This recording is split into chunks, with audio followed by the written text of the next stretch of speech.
friends, brothers, and sisters. My name is Tin and welcome to Pathways of Hope. Today's Gospel is from Luke 1 verses 57 to 66 and 80. And today is also the feast of St. John the Baptist. Our Gospel today tells the story of when John the Baptist was born. And on the day he was circumcised, they were going to name him Zechariah after his father. But then Elizabeth said, no, his name will be John, because this is what God had instructed her to do. And so everyone was perplexed because no one in their family was named John. So they turned to the father.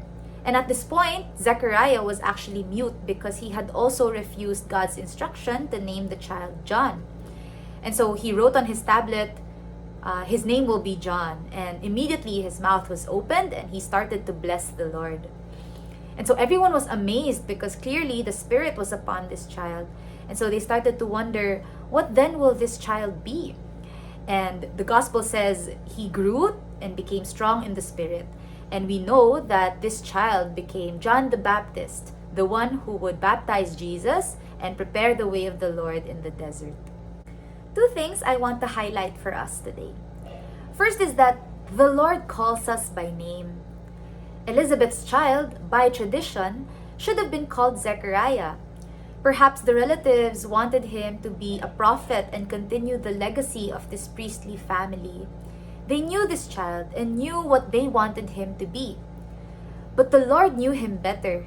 The Lord had bigger plans for this child.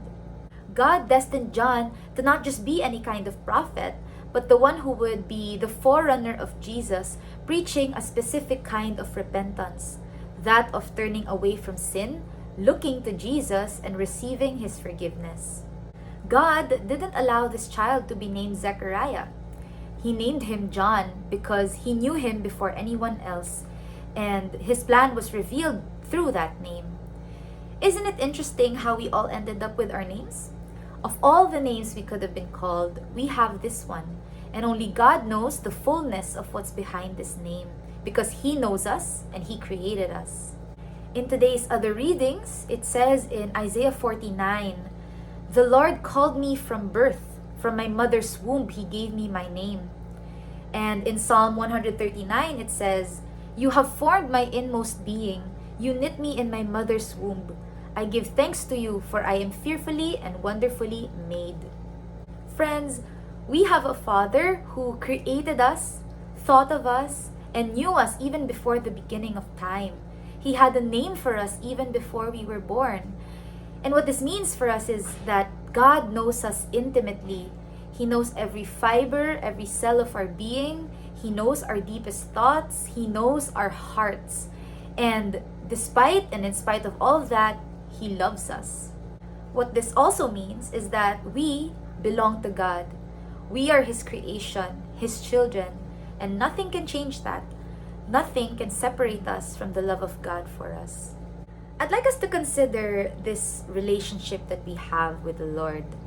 That he is your Father, your Creator, that he knows everything about you, and he has called you specifically and personally by name. Knowing all of that, what would you like to say to him? Maybe this can be your prayer for the day. Second thing I want to highlight is that the Lord has a unique and distinct plan for each of us. The relatives of Zechariah and Elizabeth were wondering, what then will this child be? Do you also ever wonder, what would life look like for me 10, 20 years from now? What will the future hold? Will I also achieve or fulfill all my dreams?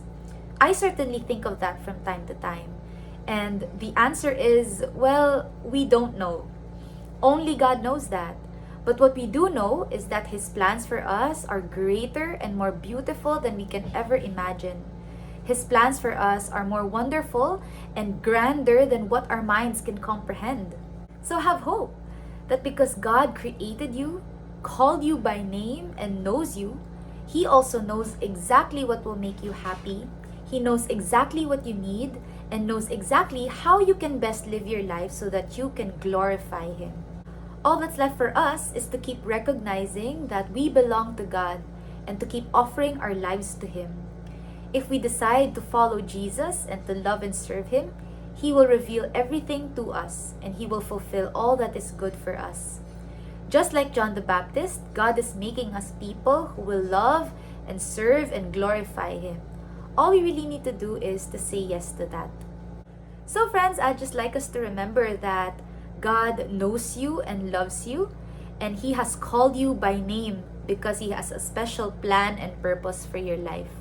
So rejoice and have hope, because God has many good things in store for you, because He loves you and you are His beloved child. If you have been blessed and inspired by this reflection, please like and share Pathways of Hope with your friends and loved ones. Again, my name is Tin. Thank you and have a great day.